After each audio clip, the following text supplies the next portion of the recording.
I decided to surprise my billionaire husband on his quiet fishing retreat. Was the day my life split in two. I expected peace, maybe laughter. What I found instead was a truth that hollowed me out and rebuilt me into someone unrecognizable. Each revelation pushed me deeper into a web of betrayal I had never imagined myself capable of navigating. But with every quiet breath, every icy decision, I learned to weaponize silence, timing, and the very secrets meant to break me. In the end, I didn't just survive, I reclaimed everything with a calm, devastating precision he never saw coming. I always believed that the quietest moments in life reveal the loudest truths. Strangely, it took a fishing trip to prove that. My husband, Adrian, loved to call it his reset ritual. Every 3 months, without fail, he would vanish into the northern stretches of California, into soft fog, tall pines, and waters he claimed steadied his mind. He said the silence helped him think, helped him breathe, helped him stay himself in a world that never stopped asking for pieces of him. I used to admire that discipline, that devotion to solitude. I thought it meant he was trying to stay whole for us, for me. But that was before I learned silence can be a hiding place, a vault, and sometimes, a weapon. It was a Wednesday when it happened, when the impulse hit me like a quiet, perfect storm. I woke up alone in the house he built for us on the cliffs of Carmel. The ocean hummed below, the air tasted clean, soft, forgiving, and his side of the bed was already cold. He'd left hours before dawn. He didn't even kiss me goodbye. That's when the thought crept in, thin, almost innocent. Surprise him. Drive up the coast. Show up at the cabin with warm coffee and a smile he didn't expect. A gesture of love, I told myself. A reminder that even billionaires weren't meant to wander too far from the people who cared for them. But if I'm honest, there was something else. A whisper of unease. A flicker I couldn't name. It had started weeks earlier. Little things. A change in his tone. A delay in his responses. A certain glazed look when I asked how his day had been. Nothing loud, nothing damning. Just patterns shifting like sand under an incoming tide. Still, he kissed me goodnight. Still, he told me he loved me. Still, he laughed at my dry jokes and said I grounded him. So I hushed the worry. I blamed stress, the markets, the constant pressure he lived beneath. But that morning felt wrong. The house wasn't just quiet, it was empty, drained of something warm and familiar. Even the ocean sounded different, like it was holding its breath. And that's when I made the decision. I packed a small bag, slipped into a simple cream sweater, and left before I talked myself out of it. I didn't call him, didn't text, didn't hint. Surprise is only surprise when it arrives unannounced. The highway north was clean, open stretches of coastline, watercolor skies, gulls carving slow arcs through the morning air. California always felt honest to me. Nothing hidden, nothing disguised. I let the wind cool my skin as I drove, let the radio hum something low and forgiving. I felt almost hopeful. Every mile I drove softened my doubts. By the time I crossed into Montera Forest, I actually smiled. And for a moment, just one, everything felt right again. But peace is always the most fragile just before it shatters. The dirt road leading to Adrian's fishing cabin was unusually muddy, deep rivets from heavy tires, more than his truck would have made. I slowed down. My pulse tightened a little.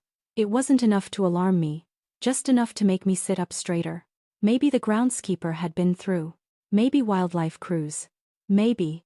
No, maybe. Something felt off. I parked a few yards short of the cabin, letting the trees cover me. My footsteps softened into the earth as I walked forward. The cabin stood quietly ahead. Too quietly. The curtains were drawn. The windows fogged at the edges. And there, right there near the steps, was a second vehicle. A black SUV. Unfamiliar. Expensive. My breath caught just slightly. Adrian never mentioned guests. He never brought guests. This was his sanctuary, his temple of stillness. So who? I should have turned around. I should have walked away from the truth waiting behind that door. But fate doesn't ask permission. It doesn't knock. It pushes. So I stepped forward. One breath. One heartbeat. One quiet footstep at a time.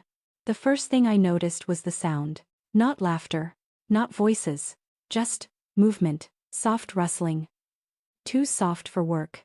Too soft for anything innocent. Then I saw it. Through the thin gap between the curtains. A silhouette. Two shadows. Close. Too close. My mouth went dry. My hands shook without my permission. No. No, he wouldn't. He couldn't. But human hearts know the truth long before the mind agrees to see it. I stood there, frozen, watching the shadows merge, listening to the soft sounds that should never have belonged to someone else inside my marriage. And then, I made the mistake of leaning closer. Just enough to see the outline of a woman's hand slide along his shirt. Just enough to hear his breath deepen different from how he breathed with me. Just enough to see her head rest on his shoulder like it belonged there. The world didn't explode. It didn't burn. It simply cracked. No screaming. No banging on the door. No accusations. I backed away slowly, as if stepping away from a cliff. And that's when the irony hit me harder than the betrayal. I had come to surprise my husband, but he was the one surprising me. Silence followed me back to my car like a shadow that had finally found its owner. It wasn't the kind of silence that softened pain. It was the kind that listened, patient, unforgiving, waiting for me to accept what I'd seen. I slid into the driver's seat, shut the door gently, and rested my forehead against the steering wheel. My breath trembled, not from panic, but from the sickening clarity that drops into the soul before the storm hits. My husband, my Adrian, was inside a cabin we designed together. A sanctuary he called ours. And he wasn't alone. For the first time in years, my hands didn't reach for him. They reached for truth. But truth moves slowly. And my thoughts, they ran feral. I didn't drive away. I didn't confront. I simply sat there, watching the outline of that cabin as if it were some creature holding its breath. Every instinct in me screamed to react, to do something visceral and loud and human. But louder was the instinct that froze me. Don't move. Don't speak. Don't reveal the angle of your heartbreak. Pain makes some people reckless. Mine made me observant. I cracked my window the slightest inch, letting in the scent of pine and cold morning fog. The air helped me think not clearly, but sharply. Something wasn't right. Not just the cheating. Not just the betrayal. Something else. Something underneath it. A billionaire with a network of properties doesn't take lovers to a cabin built for clarity. A man who hates surprises doesn't leave his SUV parked without care. A husband who insists on privacy wouldn't risk being seen by anyone passing through the woods. So why here? Why this place? Why now? Unease crawled beneath my skin. A thin thread pulling me toward something deeper, darker. That's when I saw it. A second movement. Not inside the cabin. Behind it. A rustle. A shape. Something or someone circling. My stomach tightened. Was it wildlife? A deer? A ranger? No. This was controlled, measured movement. Someone else was here. Another presence. Unbothered. Watching. I held my breath as the silhouette slowed, paused, then retreated into the trees. My pulse quickened not from jealousy now, but from something colder. Adrian wasn't just cheating. He was meeting someone. Multiple someones. But why? My phone buzzed softly in my sweater pocket. A message. From Adrian. My throat tightened as I opened it. Made it safely. Spotty service here. Love you. Love you. He was inside a cabin with another woman's hands on him. And he still typed those words like they cost him nothing. I stared at the message until the letters blurred. Then, without thinking, I pressed call. Once. Twice. Straight to voicemail. So I tried again. Not because I needed him to answer, but because I needed to know what he'd do if he saw I was calling. This time, it rang. Once. Twice. 3 times, then clicked. Not picked up. Just silenced. The kind of silence you hear when someone sees your name on the screen and chooses not to respond. A slow, acidic burn crept into my chest. He saw me. He knew. And he silenced me. Not the way a man silences a random call, but the way a liar silences a question they're not ready to answer. That was the moment I stopped doubting myself. Because silence can be evidence too. I stepped out of the car, closing the door without a sound. Instinct sharpened every breath I took. I didn't want to confront him, not yet, but I needed a closer look. I moved around the side of the cabin, staying low behind the trees. The earth was damp beneath my shoes. My heartbeat synced with the slow drip of water from the pines. That's when a branch snapped behind me. Not near the cabin. Behind me. I turned slowly. A man stood at the edge of the road. Tall. Unmoving. as if he'd been watching me longer than I'd been aware of him. He wore a dark jacket, hood up, face shadowed. He wasn't a hiker, wasn't a passerby. He held himself too still, too alert. The kind of stillness trained, not casual. My breath froze mid-air.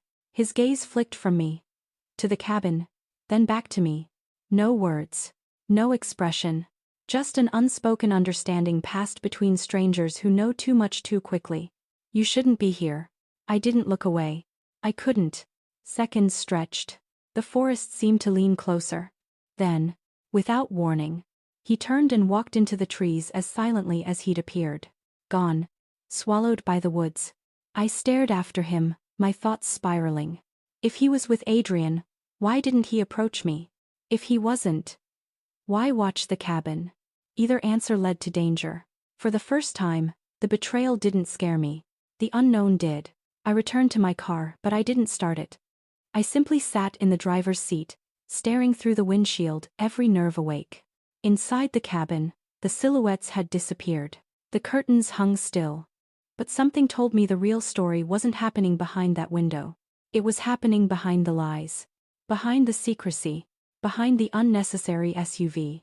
Behind the man in the woods. This wasn't just infidelity. This was a pattern. A cover. A performance. Something bigger than one affair. I leaned back in my seat, letting the steering wheel rest against my palms. And that's when a realization hit me so sharply I nearly gasped. Adrian didn't know I was here. But someone else did. Someone who watched me. Someone who walked away instead of intervening. Someone who didn't want me seen. My heartbeat steadied, not in fear, but in clarity. If I had walked up to that cabin, knocked on that door, made a scene, I might have exposed myself to more than heartbreak. I might have interrupted something dangerous. And I was suddenly very, very glad I hadn't. For the next few minutes I didn't move. The cabin stayed quiet. The forest stayed still. But inside me something had begun to shift. Suspicion isn't loud at first. It's a whisper. A shadow in the corner of your thoughts. A chill that doesn't come from the wind. And the more I watched that cabin, the colder I felt. I wasn't imagining this. None of it. There were too many layers to what I had walked into. The unfamiliar SUV. The woman with my husband. The man in the forest. The silence that wasn't silence at all. This wasn't just a married man cheating. This was a man coordinating something. A man experienced in secrecy. Or worse, a man used to getting away with it. As I sat there in the car, my mind drifted back, not in nostalgia, but in analysis. Adrian hadn't always been distant. He hadn't always been cold. In fact, the Adrian I fell in love with was everything warm and consuming and curious. He used to study my face like it was a puzzle he wanted to understand. But then the money grew. The company expanded. The partnerships multiplied. He said success changed people around him. I never imagined it was changing him too. Yet looking back, the signs were clear. He'd begun locking his office door. His phone lived face down more often than not. He canceled date nights with gentle apologies and excuses that tasted too polished. He stopped sharing his thoughts on the world, his strange little observations I used to adore. Every change had been subtle, gradual. Nothing loud. Nothing explosive. The kind of erosion you don't notice until the foundation crumbles. And I realized something painful. I had excused all of it. Because I loved him. And because I trusted him. Trust is a dangerous currency. You spend it long before you know its worth. But now, staring at that cabin, I finally knew how broke I was. A soft creak broke through the stillness. The front door opened. I straightened instantly, dropping lower in the driver's seat. My eyes locked on the porch. A woman stepped out first. Young, pretty, dressed too nicely for a fishing trip. Her hair was neat. Makeup untouched, she looked like she was leaving a hotel suite, not a forest cabin.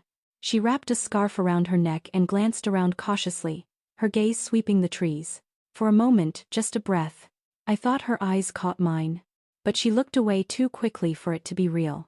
Then Adrian stepped out behind her. My lungs stopped. He looked relaxed, loose, the way he rarely looked at home with me anymore. He touched her lower back with a familiarity that fractured something deep inside me. He wasn't pretending. He wasn't conflicted. He wasn't hesitating. He was comfortable. They spoke quietly, too soft for me to hear. Then she left first. heading toward the SUV. Adrian stayed on the porch, watching her walk away. His expression wasn't guilt or panic or fear, it was something worse. Contentment. My fingers dug into the steering wheel. He never looked at me like that anymore. When did that change? Why didn't I see it sooner? The SUV engine roared to life, and the woman drove off, disappearing down the dirt road. But Adrian didn't go inside. He stayed there, motionless, as if waiting for something. Or someone. And that's when my phone buzzed again. From him. I stared at the screen. Heading out onto the water for a while. Don't worry if I don't respond. A perfect lie. Clean. Convenient. Time to the second. I felt something shift inside me, not pain, not anger, clarity. He was covering his tracks. He wanted me calm at home. He wanted distance. He didn't want me anywhere near this place. I watched him disappear inside the cabin again, doors shutting behind him. And the moment he was gone, my unease sharpened into something colder, more grounded. He wasn't here to fish. He wasn't here to clear his mind. He wasn't here for solitude. This was a meeting point. A hideaway. A place where secrets lived comfortably. My betrayal wasn't just emotional. It was logistical. Calculated. Intentional. 15 minutes passed. I stayed hidden, waiting. Then headlights appeared again, another car approaching the cabin. A sleek, silver sedan. The man who stepped out this time wasn't a stranger. He wasn't a lover. He wasn't a friend. He was Adrian's business partner. The one he swore he barely worked with anymore. The one he said was stepping back from the company. So why was he here? At Adrian's secret cabin? After the woman had just left? He knocked once. Adrian opened the door immediately. No surprise. No hesitation. They shook hands. Spoke quietly. Went inside together. And the door closed behind them. I leaned back in my seat, a slow chill spreading down my spine. This wasn't infidelity. This wasn't a personal betrayal. It was something bigger, something structured, something hidden. And suddenly, the woman didn't feel like the main story. She felt like a footnote. Because whatever Adrian and his partner were doing in that cabin, it wasn't about love. It was about business. Or strategy. Or something far more secretive. I came here expecting heartbreak. Instead, I found something that frightened me far more. My marriage wasn't the only thing Adrian was hiding. The longer I sat hidden in that quiet California forest, the more I realized something unsettling. I hadn't stumbled into a simple betrayal. I'd stepped into the outskirts of a world Adrian never intended me to see. The cabin wasn't just a cabin. The woman wasn't just a mistress. And his business partner wasn't just dropping by. Something deliberate was unfolding behind those wooden walls. And I was the only one who wasn't supposed to know. But I did know. And that changed everything. 20 minutes after Adrian's partner entered the cabin, I cracked my window to listen, not hoping to hear words, just tones. I could make out faint murmurs. Low. Serious. Rhythmic. Not the sounds of two men laughing about a fishing trip. Not the tension of an argument either. It was the cadence of planning. Coordinated. Calculated. Mutual. My heartbeat kept matching their muffled voices, rising and falling with every syllable I couldn't hear. My imagination rushed to fill in the blanks. What could Adrian possibly need to hide so far off the grid? Why the secrecy, the location, the silence? Why mix business with infidelity? The pieces didn't align. And the more I tried to force them, the more wrong they felt. A week earlier, Adrian had come home late. Very late. His tie was loose, his cologne faint, his shoulders stiff. He went straight to the shower without speaking. When he returned, he crawled into bed beside me, but his movements felt off. Too careful.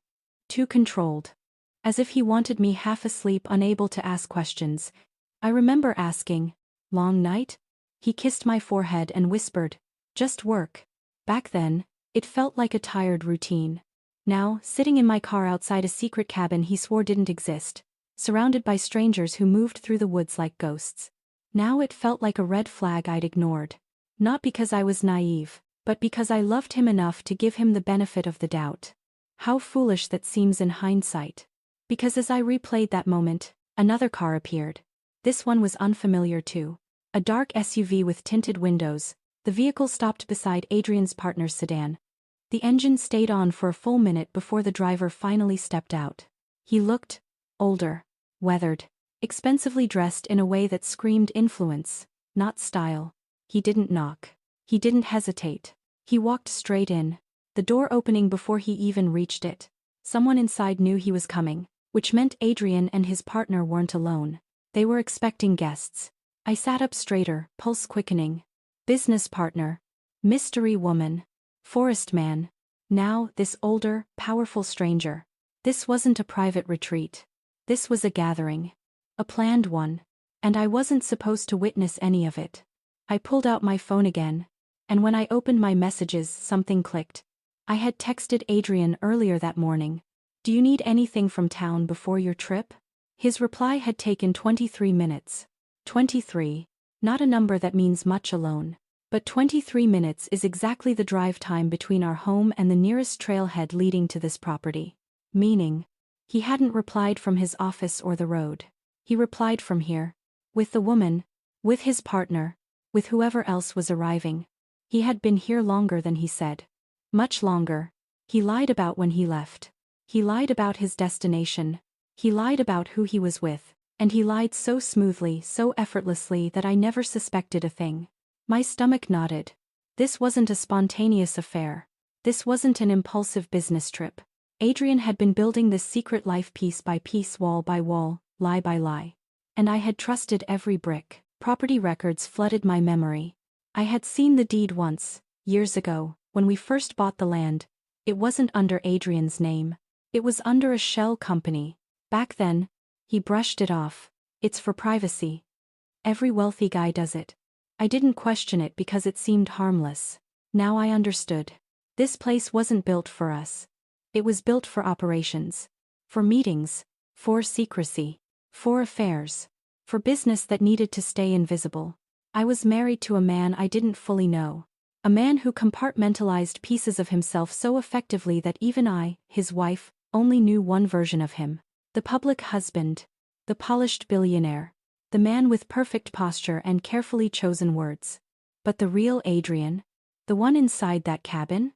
I was finally catching glimpses of him, and I didn't like what I was seeing. Suddenly, the voices inside the cabin stopped. Not gradually. Not fading out. Stopped. A full, suffocating silence pressed against the forest. Then, footsteps. Slow. Heavy. Approaching the front door. I ducked lower in my car seat instinctively, breath holding itself captive in my chest. The door opened. But no one stepped out.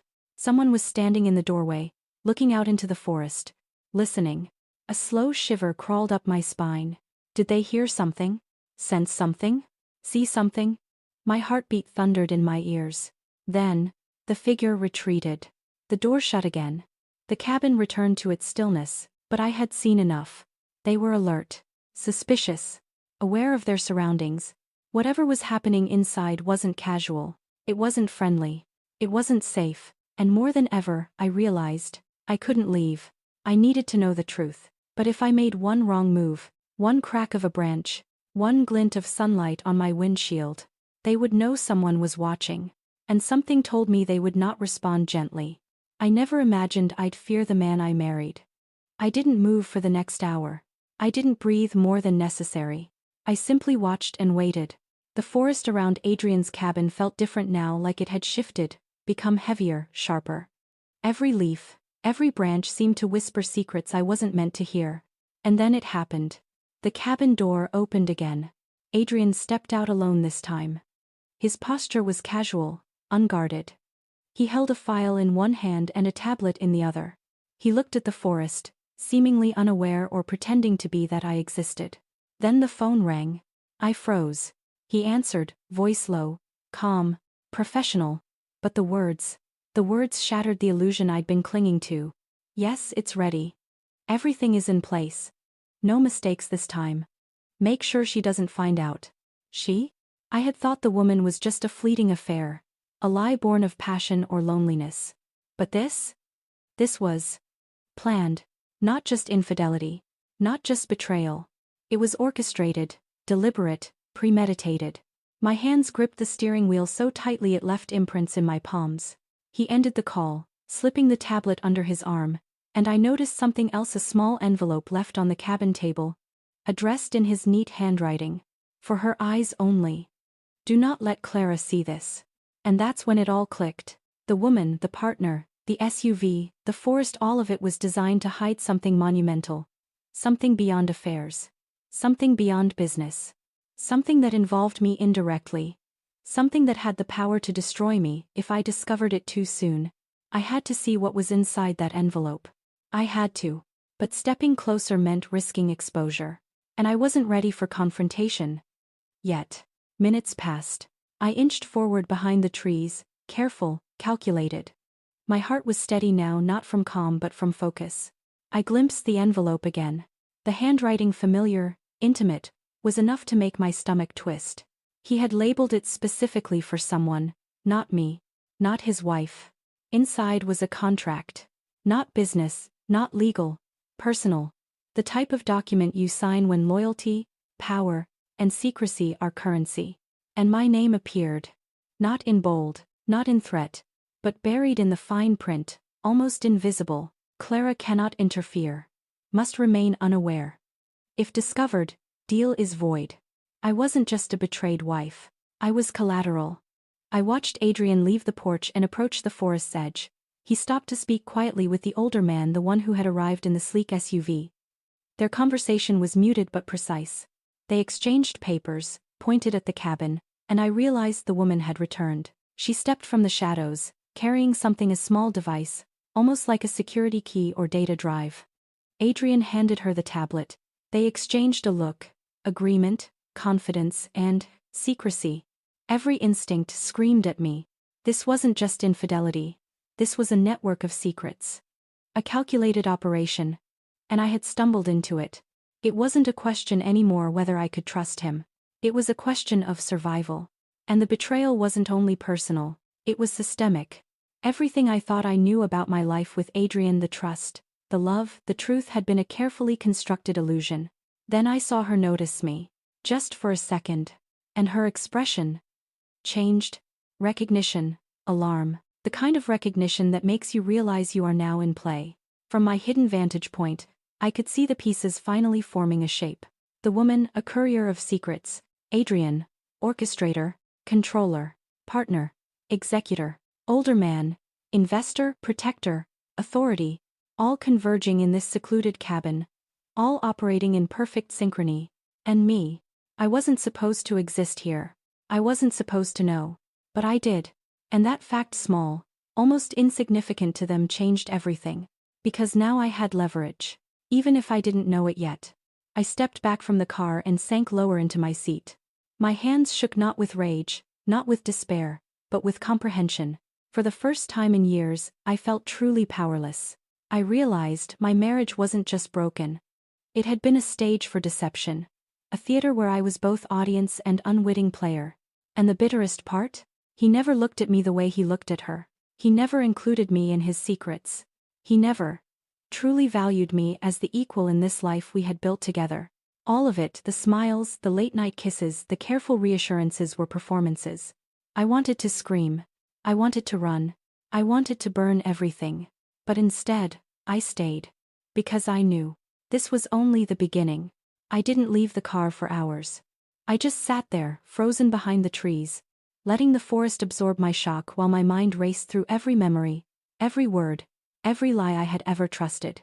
Adrian's betrayal wasn't just emotional. It was strategic, surgical, meticulous. Every affection I thought was genuine, every promise, every quiet moment of intimacy, had been carefully curated to keep me unaware. And I had been blind. The betrayal settled in my chest like ice. Sharp. Cold. Inescapable. My hands still gripped the steering wheel. My stomach twisted in ways I didn't think possible. My breath came in slow, controlled gasps. Each one a fragile attempt to keep panic at bay. This wasn't heartbreak as I had imagined it in movies or novels. This was the collapse of reality itself. I had spent years believing Adrian was my partner, my confidant, my safe harbor. And he had built a parallel life. A life that was as calculated and polished as the empire he controlled outside this cabin. And in that life, I had no role, no voice, no authority, no say. I felt small, invisible, disposable. And yet, that pain, sharp as it was, carried with it a strange clarity. For the first time, I wasn't confused. I wasn't wondering if I was imagining things. I knew the truth, and knowing the truth gave me something few betrayed wives ever get: the chance to decide what to do next. I couldn't cry. Not yet. Tears would have been a surrender. Rage, instead, became my companion. Quiet, cold, and deliberate. I began running scenarios in my head. If I confronted him, would he lie again? If I followed him, what could I uncover? If I waited, how much more could I learn? Every scenario led me to the same conclusion: patience, observation, precision. I had to be smarter than him. Smarter than the woman. Smarter than the network of secrecy he had built around himself. Because this wasn't just about my heart anymore. It was about agency, power, control. And for the first time, I understood that revenge isn't about emotion, it's about strategy. I sat back in my seat and glanced toward the cabin once more. A shadow moved behind the curtain. Someone or something was aware of my presence. And then I saw it. A camera, small, almost invisible, positioned at the corner of the porch. A lens pointing directly at me. They were watching me. I pressed my forehead to the steering wheel, thinking through every memory I had of Adrian. Every late-night work call, every cancelled date, every soft excuse when I asked too many questions. It all made sense now. I hadn't been imagining suspicion. I hadn't been overreacting. Every instance was part of a pattern, a deliberate shield to keep me from seeing this day coming. And the most painful part: I had loved him fiercely, blindly, without reservation, and he had used that love like it was a tool.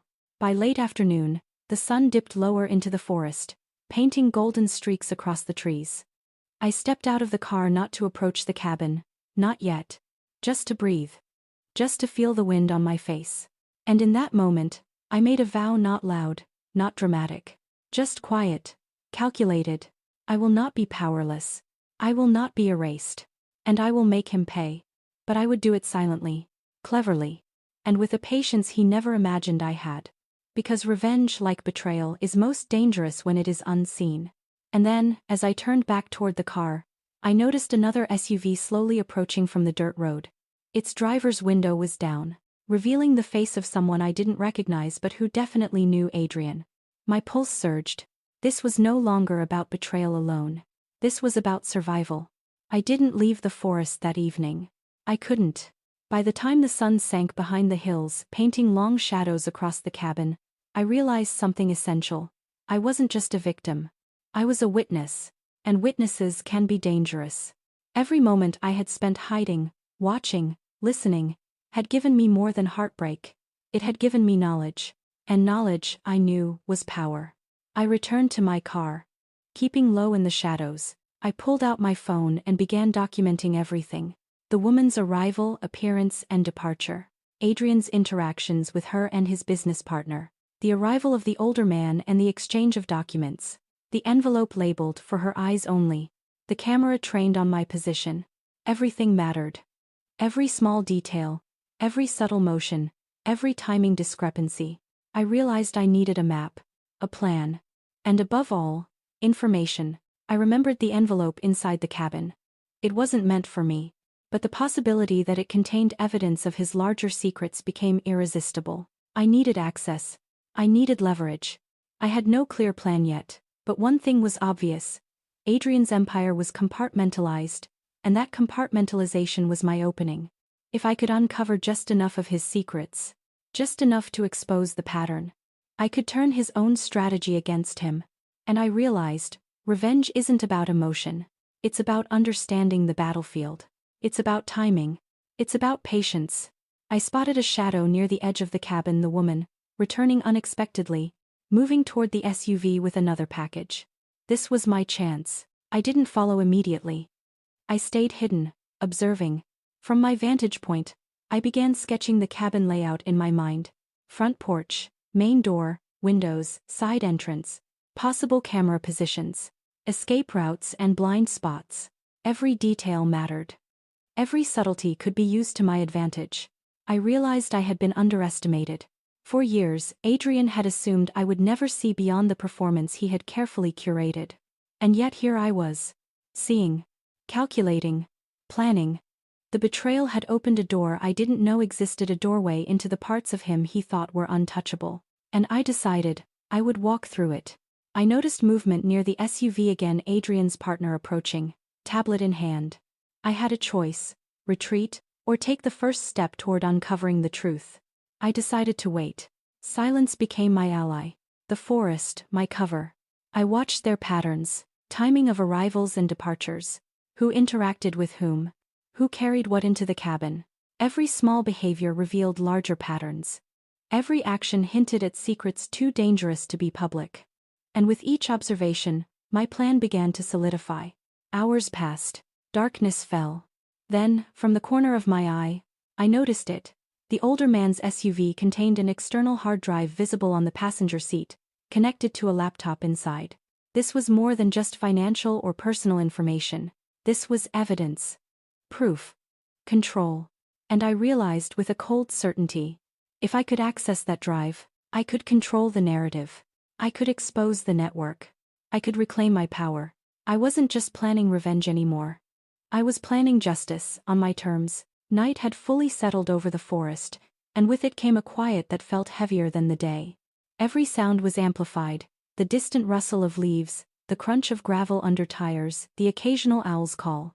I moved slowly, deliberately, using the shadows as cover. I didn't intend to confront anyone yet. I wasn't reckless. I intended only to test the waters. This was my first step. The first move in a game Adrian didn't know I was playing. I crept closer to the cabin, keeping low behind the underbrush.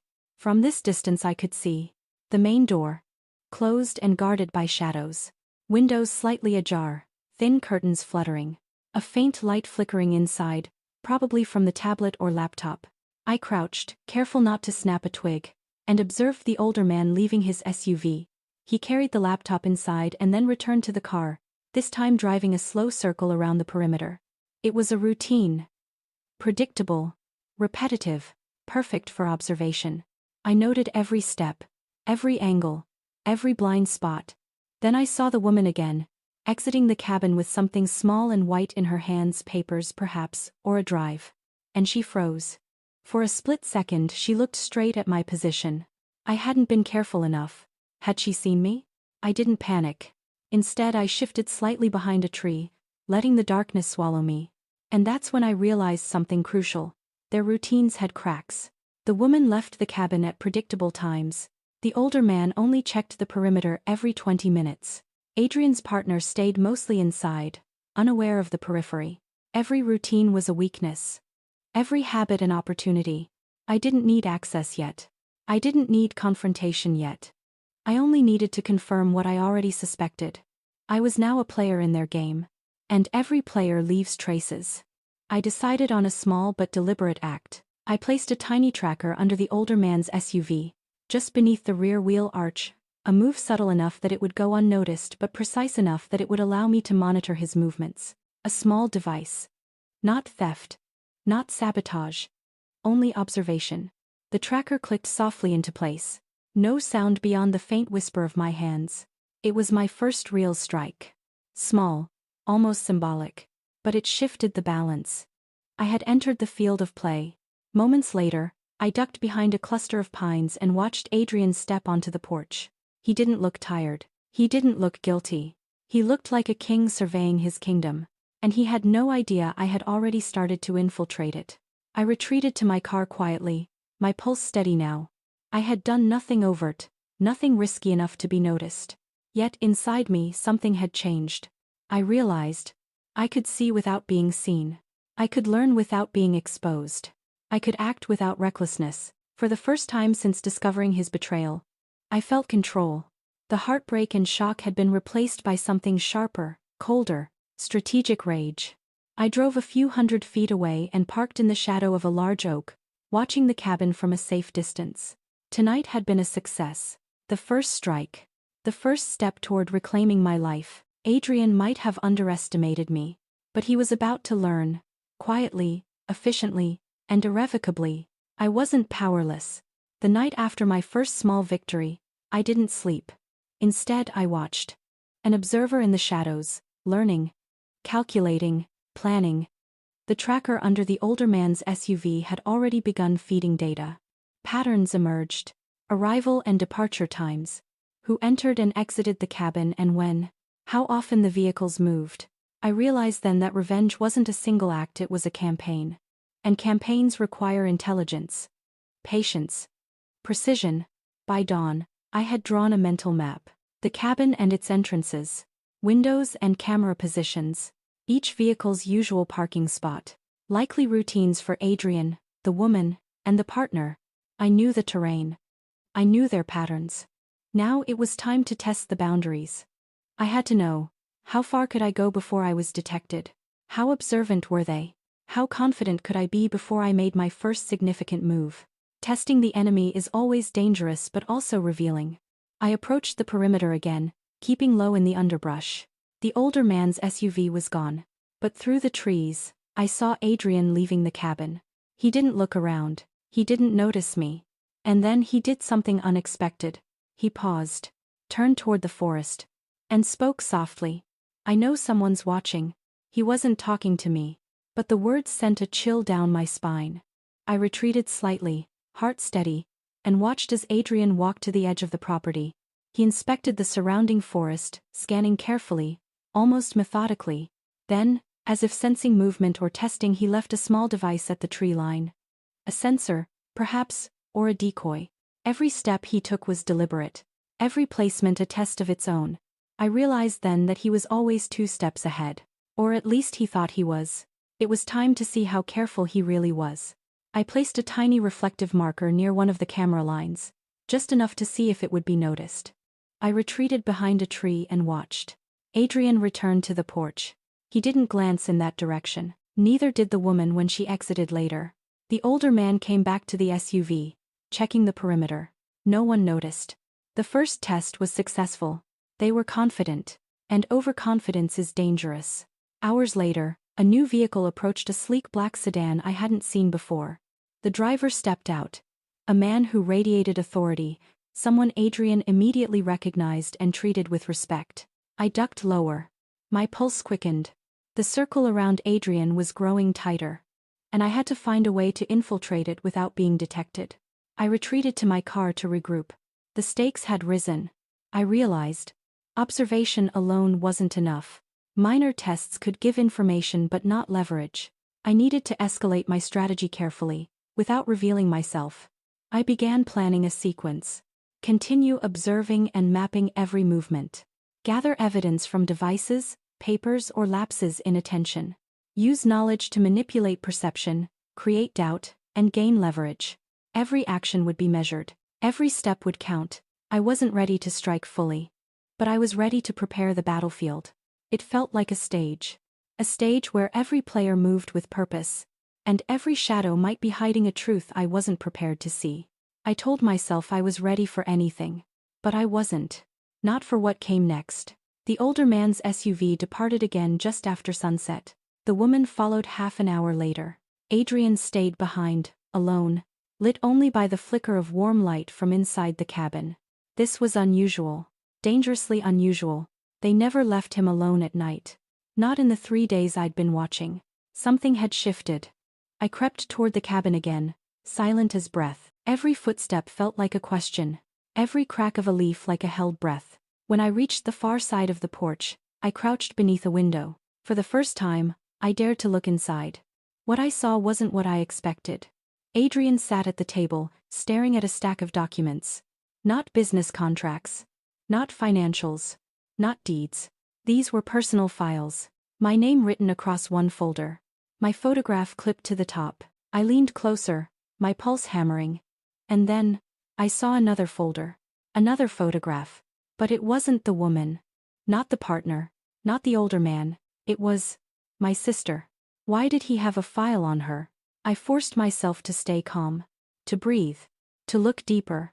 Inside the folder with my sister's face were bank statements, call logs, a rental agreement, a note in Adrian's handwriting.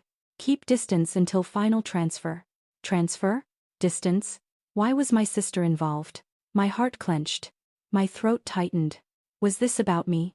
Or about her? I tried to hold on to logic, strategy, cold calculation. But this was a different kind of shock. This was personal in a way betrayal hadn't been.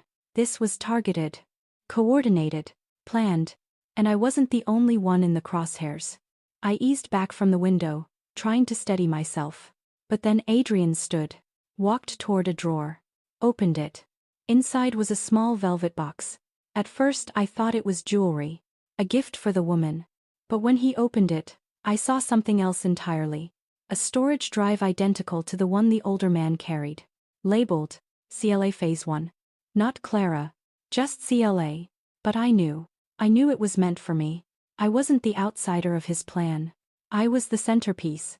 I leaned too far in shock. My elbow brushed the side of the cabin. A soft thud, barely audible, but enough. Adrian's head snapped toward the window. His eyes narrowed, his breath stilled, and he whispered, "I know you're there." He wasn't talking to the forest this time. He was talking to me. I didn't move. I didn't breathe. And then, instead of approaching the window, Adrian did something that made my blood run cold. He pulled out his phone, dialed a number, waited, and said quietly, "Initiate the backup plan. She's getting too close." Me. This wasn't about infidelity anymore. It wasn't even about secrets. It was about control, about eliminating risks, about removing liabilities.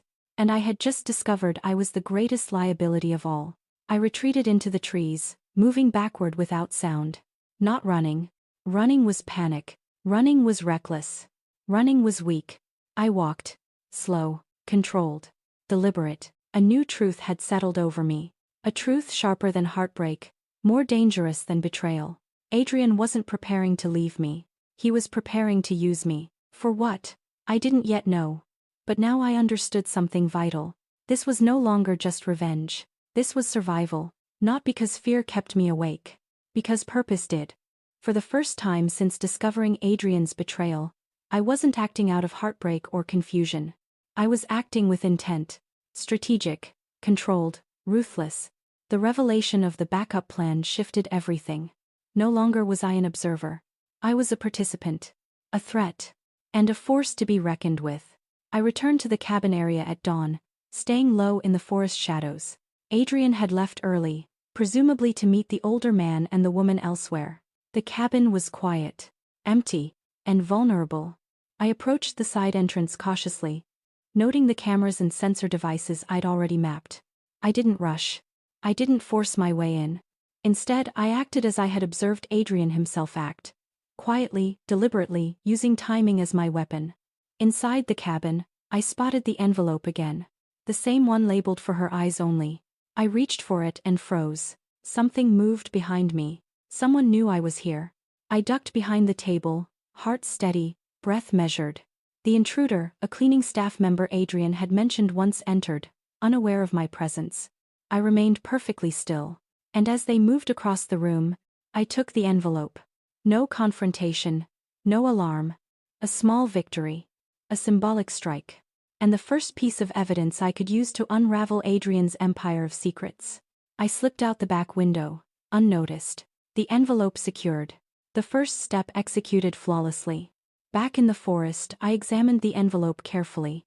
Inside, photographs, notes in Adrian's handwriting, financial statements, a small USB drive. Not enough to destroy him, but enough to begin. The thrill of control surged through me. For the first time in weeks, I felt empowered. Then, as I was analyzing the contents, my tracker buzzed. The older man's SUV had returned unexpectedly early. And I knew. I had been seen, somewhere, somehow. They were onto me. I retreated deeper into the forest and reviewed everything I had learned. Adrian's patterns and routines. The woman's predictable movements. The older man's schedule, devices, cameras, and security. And the envelope confirmed what I had suspected. This wasn't about love or business anymore. It was about control. And I now had the means to challenge it. Every small strike, every observation, every calculated test had led to this, a tangible advantage. And that realization changed everything. No longer would I wait. No longer would I be the pawn. I would move. And when I did, Adrian would learn the hard way. I am not powerless. The forest had become a chessboard. Every shadow, every vehicle, every movement was a piece in a game I now fully understood. By the morning after my first successful strike, the effects were already visible, subtle, almost imperceptible but undeniable. Adrian's network, the one he believed impenetrable, was starting to wobble. And I was the cause. The envelope had revealed far more than I had anticipated. Evidence of secret financial transfers, undisclosed partnerships, contracts involving both my sister and the woman, internal communications exposing Adrian's manipulation and control. With every piece, a domino fell. I began reaching out silently, feeding tiny hints to those involved, subtle enough that no one could trace them to me, yet precise enough to create doubt and confusion. The older man, usually composed and calculating, suddenly made a scheduling error. The woman arrived late, flustered, her phone buzzing with messages she couldn't answer. Adrian's partner made an uncharacteristic oversight in the logs. Every shift, every small misstep, sent ripples through Adrian's meticulously constructed world. Then, the unexpected happened. Adrian returned to the cabin midday, sensing something was off. He immediately picked up on the first ripple I had created. His eyes narrowed as he scanned the documents on the table. And he whispered under his breath, "Who's interfering?" He didn't know it was me. Not yet, but I had begun to dismantle him from the inside. Over the next several hours, I orchestrated additional minor interventions, discreetly leaving evidence of mismanagement where the older man would find it. Introducing discrepancies in financial records via the USB drive, triggering small conflicts between Adrian's associates without leaving a trace.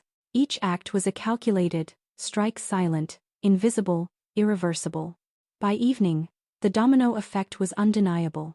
The woman questioned Adrian's instructions. The partner double-checked data frantically. Adrian himself paced, tense, muttering under his breath. And me? I watched from the shadows, a quiet predator, satisfied with the subtle unraveling of his empire. The turning point came when Adrian called a secret video conference with all key associates. On the call, a sudden anomaly appeared, a financial discrepancy I had planted. The faces on the screen went pale. Confusion rippled through them.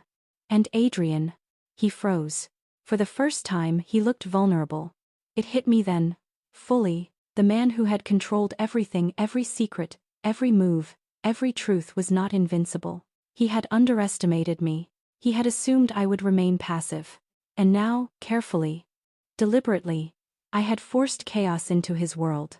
Every error, every flinch, every misstep compounded his stress. And the more they scrambled to regain control, the more I tightened my grip, silently, invisibly, relentlessly. I wasn't just seeking revenge anymore. I was reclaiming what was mine. The day Adrian's composure cracked was colder than the nights on that mountain. Not in temperature. California's coastal air was mild, almost forgiving, but in atmosphere. There was something sharp in the silence, something metallic in the air. It felt like the forest itself sensed the imbalance. Like it knew a predator had been wounded, and another had started to circle. And I was the one circling. When Adrian stormed into the cabin, his movements were all wrong, too fast, too tight, too loud. He was usually precise, calculated, almost eerily calm. But now, he slammed the door. He tossed his bag onto the table. He pressed both palms into the wood as if holding the world still. He was trying to breathe steadily. He failed. I didn't need to confront him, not yet. Not directly. But I could finally witness the consequences of my plan unfolding right in front of me. His shoulders tensed. He pinched the bridge of his nose. And then he whispered something I had never heard leave his lips. "She's ruining everything." He didn't know who she was. And that ignorance terrified him. Good. He grabbed his phone. Scrolled. Dialed. A call. Then another. Then a third. Voices rose on the other end, panicked, defensive, confused. His answers grew shorter. More clipped. More desperate. And then, for the first time in our marriage, Adrian raised his voice. He wasn't angry at them. He was afraid of them. The cracks were deepening. As the day wore on, the breakdown accelerated. I watched him attempt to piece together a world that no longer made sense. He revisited logs, rechecked documents, replayed conversations. He searched for patterns, missing the one right in front of him. Me. Every misplaced detail he found, I placed it there. Every shift he sensed, I started it. Every suspicion he formed, I guided it.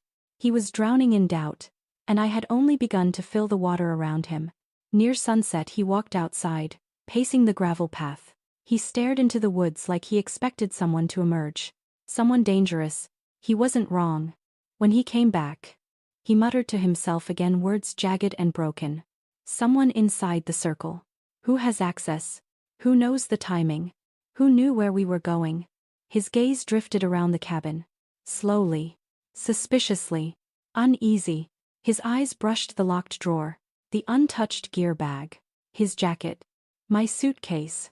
And for one heartbeat, one sharp, hanging moment, his eyes flicked to mine. Not accusatory, not angry, but questioning, searching, almost pleading, like he wondered whether I was the storm or the shelter, whether I was part of the solution or the cause of the spiral. He didn't know, but he feared the answer. He stepped closer to me, just a few feet, his expression unreadable, tightened by exhaustion and something darker. Clara. He said my name like it was both a confession and a test. I kept my face calm. Neutral. He hesitated, swallowed hard, and whispered, "If something happens, will you tell me? Not help me. Not protect me. Not stay with me. Tell me." As if I was the only person left whose truth mattered. As if I was the last anchor he trusted. And I let him believe it. He walked past me and sank onto the bed. His hands trembled. His jaw clenched. He was collapsing under the weight of secrets he once believed made him untouchable. Meanwhile, I felt something rising. Not joy. Not satisfaction. Not even triumph. But control. Cold, quiet, undeniable control. This wasn't revenge anymore. This was reclamation. Of my life, my choices, my power. And Adrian? He was finally feeling the consequences he had spent years dodging. I watched him sit there. A man who once stood above everything, now swallowed by everything he built. And for the first time, I felt no fear. Only clarity. Almost too quiet. The kind of silence that presses against your ears and makes the slightest sound deafening. I knew the storm was coming. Not outside but inside the cabin. Inside Adrian's world. Inside the carefully curated empire he had spent years building. And this time, there would be no subtlety. I approached the cabin as the sun rose, the shadows long and thin across the porch. Everything seemed normal, too normal. The woman was gone. The older man's SUV was missing. Adrian sat at the table, alone. But then I noticed something that froze me. Another folder on the table. Labeled simply, CLA Phase 2. My name, my initials, again. But this wasn't a passive folder. It was a challenge. A move I hadn't expected. Adrian had anticipated my steps, anticipated my observation, anticipated my silent strategy. He had left me a trap. I stepped closer. The envelope inside was clearly a decoy. And behind it, a ledger. Not of finances. Not contracts. But a recording device and surveillance footage. I froze. And then, I saw myself, captured on camera, every movement from the previous days.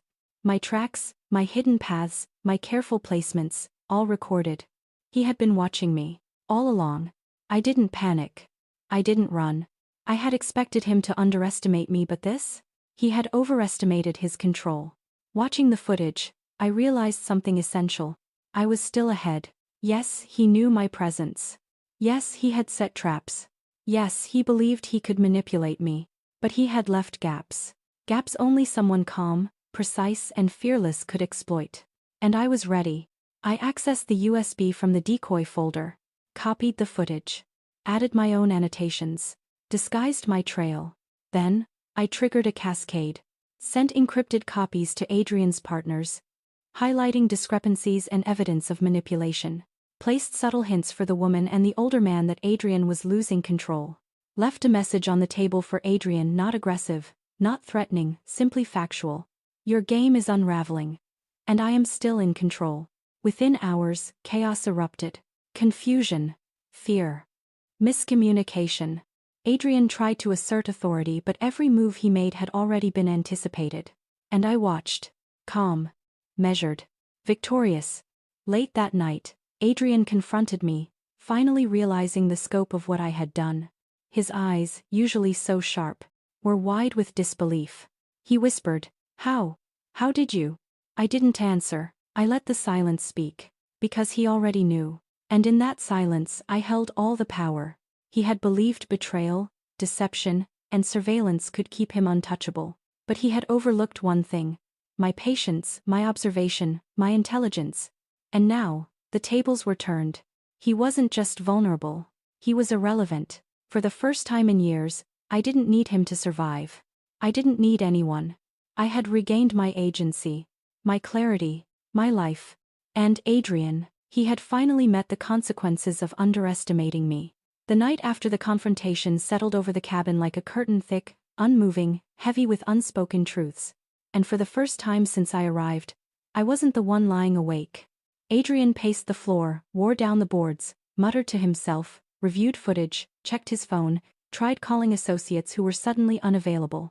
His empire had gone quiet around him. Silent phones. Delayed messages. Closed doors. The collapse wasn't loud.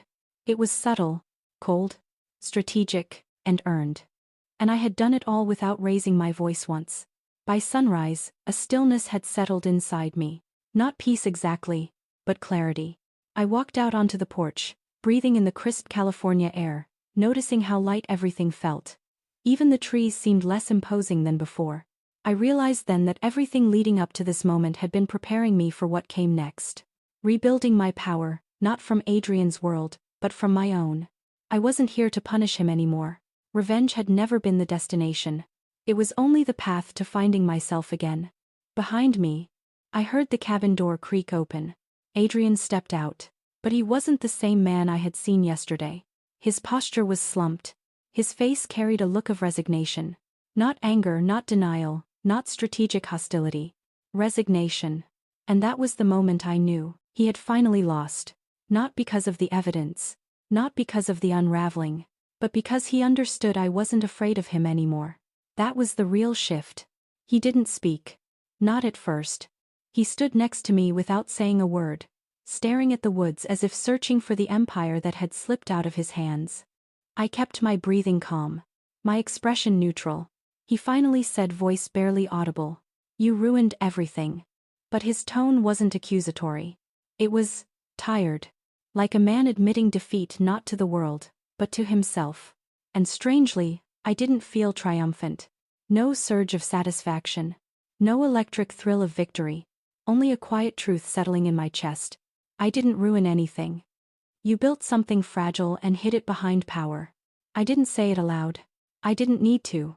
Some truths only need to exist, not be spoken.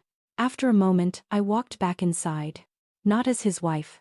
Not as someone seeking answers. Not as someone caught in his orbit. But as someone who had stepped beyond him. I packed my bag. Not hurried, not emotional. Just efficient. There was no need for dramatics. No need for destruction or grand exits. Power isn't loud, it's intentional. When I zipped the bag shut, I felt something inside me shift fully into place. A piece that had been missing for years. My autonomy. My voice. My direction. I wasn't leaving because he lost. I was leaving because I had finally won myself back. Before I left the cabin, I placed one final item on the table. A small flash drive containing the full timeline of everything I had uncovered. Not out of mercy, not out of revenge, but as a mirror, a final, undeniable reflection of the life he had built and the consequences that came with it. When Adrian noticed it, his expression fractured. Not anger, not fear, recognition. He finally understood that I had never needed to expose him publicly. The weight of truth alone was enough to dismantle him. And he knew it. I walked away from the cabin as the sun climbed over the treetops. My footsteps were steady. My mind clear. My heart free. I wasn't the woman who came chasing answers. I wasn't the woman who feared silence. I wasn't the woman who felt small in the shadow of his choices. I was rebuilding my life on my own terms. Quietly, deliberately, with the same precision I used to dismantle his world. And for the first time in years, I felt real warmth on my skin. Not the sun, but possibility. The road out of the mountains was quiet. The forest behind me shrank in the rearview mirror, shadows fading with the rising sun. I didn't look back, not because I was angry, not because I felt triumphant, but because there was nothing left to see. The storm I had navigated, the empire I had infiltrated, The betrayals I had endured, they were all behind me now. And ahead was a life entirely mine. I thought back to the day I had decided to surprise Adrian on his fishing trip. I had imagined excitement, warmth, reconciliation. Instead, I found betrayal, secrets, and danger. But through it all, I had discovered something far greater than I could have ever anticipated. My own resilience. My own intelligence. My own power. Every tear I shed, every moment I questioned myself, every quiet observation in the shadows, they weren't just survival tactics. They were training grounds for reclaiming my life. I learned that power doesn't always come from control over others. Sometimes it comes from control over yourself. I learned that revenge, when cold and calculated, isn't about cruelty, it's about reclaiming agency. And I learned that silence, patience, and observation are far more lethal than anger or impulsiveness. The woman I had been, the one who followed blindly, who doubted herself, was gone. In her place stood someone unafraid, deliberate, and free. As I drove down the winding California roads, I noticed a familiar envelope sitting on the passenger seat. It hadn't been there before. Inside, a single photograph of the cabin, the forest, Adrian pacing, and a note in crisp, deliberate handwriting. Well done. I didn't need to ask who sent it. I didn't need to guess. Some victories are silent, some acknowledgments are quiet, and some power is final. I continued driving, the wind brushing against the window. California stretched before me, open, limitless, untethered. I had faced betrayal. I had faced danger. I had faced a man who believed he could control everything. And I had survived. I had outmaneuvered. I had reclaimed. This isn't just a story of revenge. It's a story of quiet empowerment, deliberate action, and personal triumph. The forest, the cabin, the shadows, they were behind me. And so was the woman who doubted herself. I was Clara again, but stronger, wiser, free. And that was enough. If you followed my journey from shock to strategy to empowerment, take a moment to reflect on your own power. Even in silence, even in patience, you can reclaim control over your life. Comment your story below, because strength, once found, deserves to be shared. Clara's journey closes not with chaos or public spectacle, but with quiet, unshakable empowerment, a final testament to the power of patience, observation, and personal agency.